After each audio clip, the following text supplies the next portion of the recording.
Hello there, my fellow spiritual beings having a human experience. Cylvia Hayes here.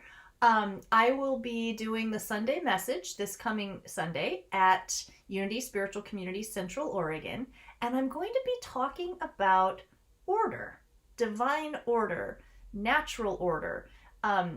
Divine order is one of Unity's 12 spiritual powers, and there is a lot of power in and around it, and it's I think it's a particularly useful focus right now when it feels like out in the appearances of the world there's a whole lot of disorderly stuff that's going down, and yet I would just remind that sometimes when everything feels like it's falling apart, it's actually falling into place.